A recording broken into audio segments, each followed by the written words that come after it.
Hey everyone, welcome to The Explainer. Today we're looking at the top 10 games that absolutely, positively should not be as fun to play as they actually are. You know, normally, video games are our ultimate escape, right? We fire them up because we want to slay dragons, save the galaxy, or survive a cinematic zombie apocalypse. But there's this strangely powerful subgenre of games out there with premises that sound, well, incredibly boring on paper. They're essentially virtual chores. And yet, they possess this inexplicable gravitational pull, consuming entire weekends, wrecking sleep schedules, and totally taking over our free time.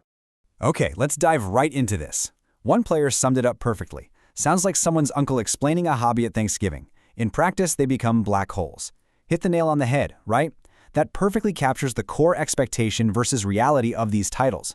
We are so used to epic gaming tropes that the idea of coming home from work just to do, more work sounds completely ridiculous.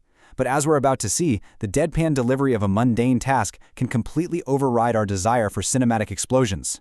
Coming in at number 10, we've got Power Wash Simulator. The premise? Clean dirt. That is literally it. No dramatic orchestral soundtrack while you save humanity, you just point water at grime until it disappears.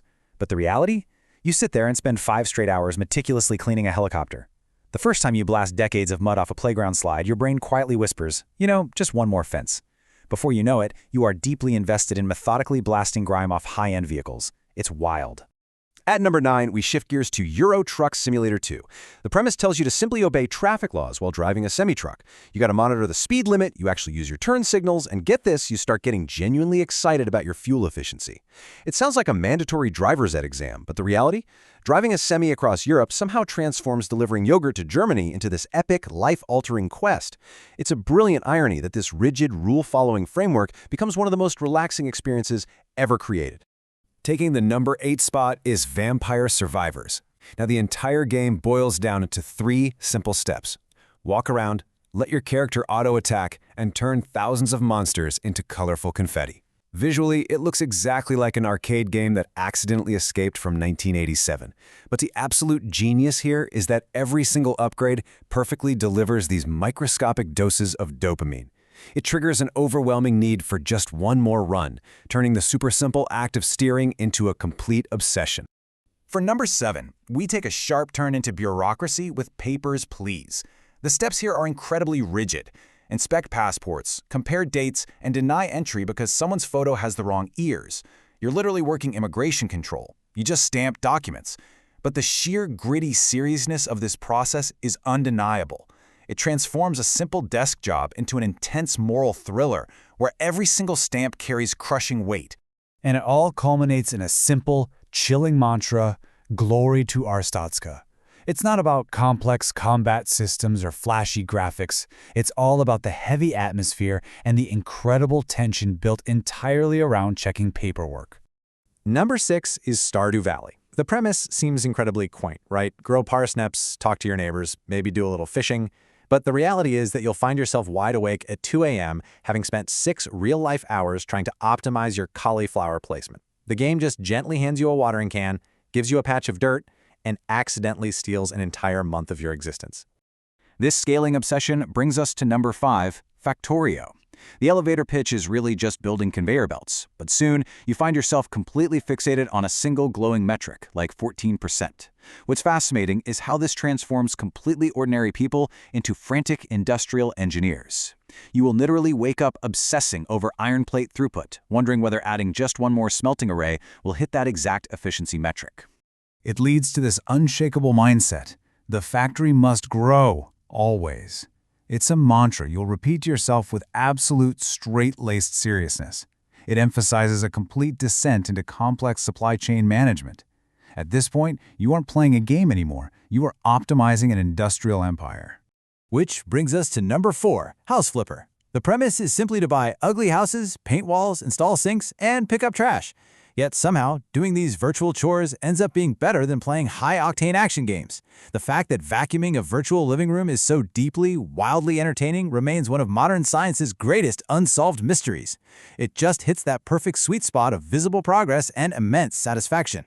Number 3, Cookie Clicker, traces a beautiful, terrifying path of escalating madness. Day 1, you click a cookie. Very simple. Day 2, millions of grandmothers join your cookie-producing empire. Day 3, you are actively manipulating time and reality to increase baked goods output. And Day 4, spreadsheets, an experience that starts as a simple single-click joke inevitably ends with complex data management. It's an absolutely wild escalation. Our number 2 spot goes to Untitled Goose Game.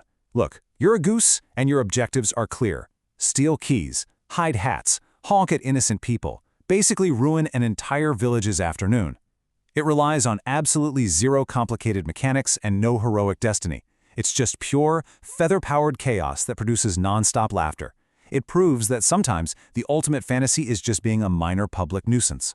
Now, before we hit number 1, let's rapid fire through some incredible honorable mentions. Goat Simulator proves that physics engines have a hilarious sense of humor. Unpacking somehow turns the mundane act of organizing socks into deeply emotional storytelling. A little to the left is the digital equivalent of perfectly straightening a crooked picture frame and feeling your soul exhale. And then there's Balatro. People say, oh, it's just poker with jokers, right before they completely vanish into it for 200 hours. Number 1. Hard Space Shipbreaker, the ultimate unlikely masterpiece. The premise here is dismantling spaceships for scrap. Step 1. You do not pilot them, and you definitely don't fight with them. Step 2. You dismantle them carefully. Step 3. Avoid explosive decompression and orbit-launching wrenches. You have to use surgical precision here. One wrong laser cut won't just ruin your score, it can set fuel tanks completely ablaze or literally launch you into orbit like an extremely surprised wrench. This earns the number 1 spot because, as one player beautifully put it, it feels like performing surgery on giant mechanical whales drifting through space. Every shift becomes this oddly peaceful puzzle of sorting aluminum and nanocarbon, all while a massive mountain of debt looms over you in the background. It perfectly encapsulates why we play these games. They offer structured, meaningful work with tangible results, even out there in the cold vacuum of space. So, I want to leave you with this question to ponder. Which mundane world will you get lost in next? Against every law of expectation, will you go for the empty promises of saving the galaxy and becoming a legendary hero, or will you succumb to the irresistible black hole of alphabetizing virtual kitchen utensils and driving frozen fish across Beltum? The choice is yours, but be warned, these virtual chores are frequently impossible to put down. Thank you so much for joining me on this explainer, and hey, happy organizing.